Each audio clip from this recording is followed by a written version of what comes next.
Welcome to speed earning talk. आज हम लोग ओपन इंटरेस्ट के साथ में ऑप्शंस और फ्यूचर्स का किस तरीके से हम डायरेक्शन देखेंगे, कैसे इसमें ट्रेडिंग करने का आइडिया लगाएंगे, आइडिया रखेंगे, उस चीज़ को हम लोग देखने वाले हैं।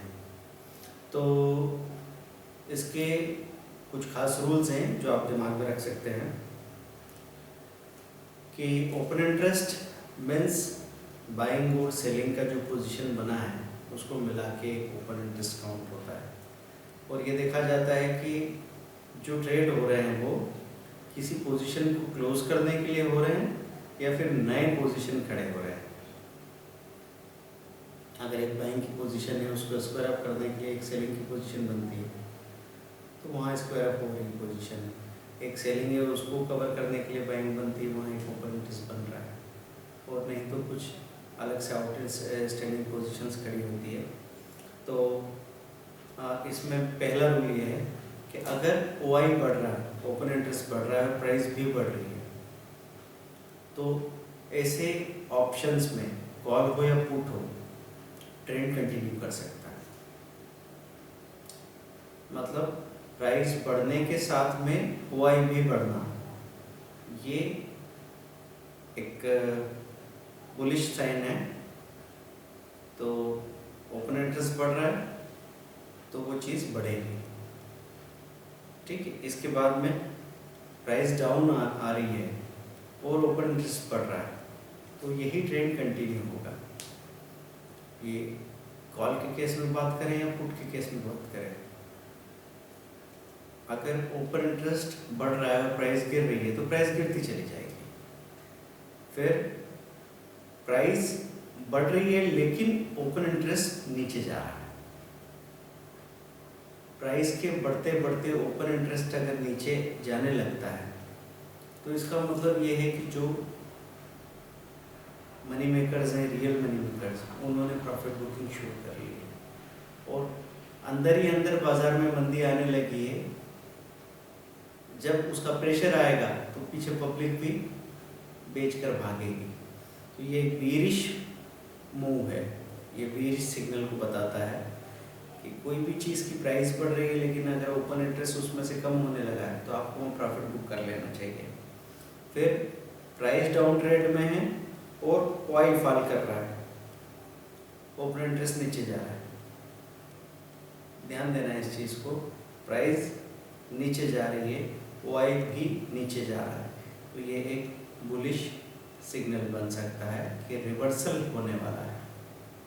प्राइस नीचे जा रही है, ओपन इंटरेस्ट नीचे चला गया, आप यहाँ से पलट के वो ट्रेंड ऊपर आ सकता है। इसके बाद प्राइस कंजेशन में है, रेंज बाउंड है और OI गिर रहा है तो ये बुलिश ट्रेंड हो सकता है।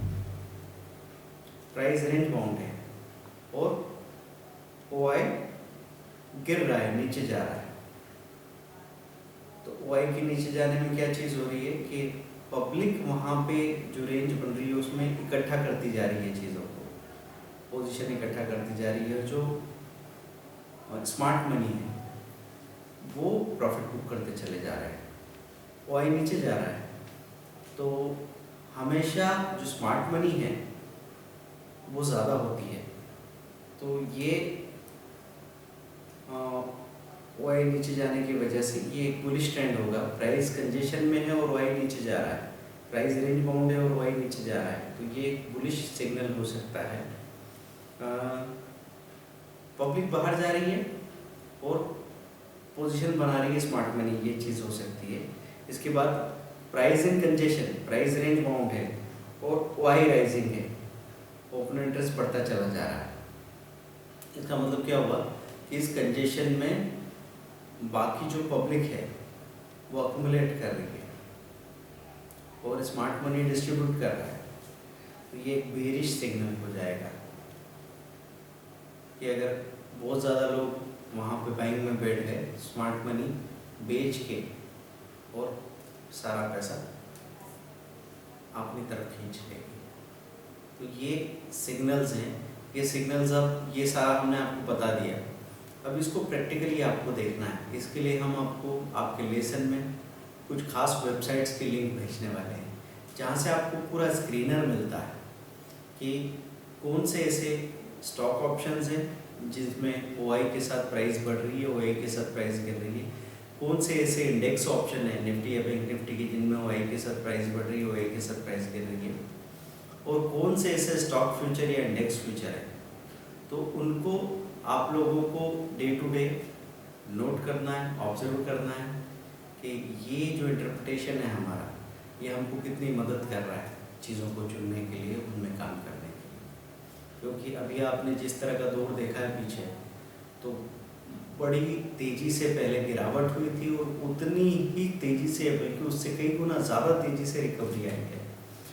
बजट के बाद 3 दिनों में निफ्टी अपने बॉटम से 500-550 पॉइंट बढ़ गई है। ऐसे में जितने भी कॉम्बिनेशन हमारे ट्रेंडर्स ने बना रखे थे, उनको अच्छा खासा फ़ायदा हुआ है। तो कॉल पुट के कॉम्बिनेशंस में ये पॉसिबिलिटी हमेशा बन जाती है कि आप चाहे तैयार हो या नहीं हो तेज़ी या मंदी के लिए, आपको फिर भी पैसा मिल जाता है।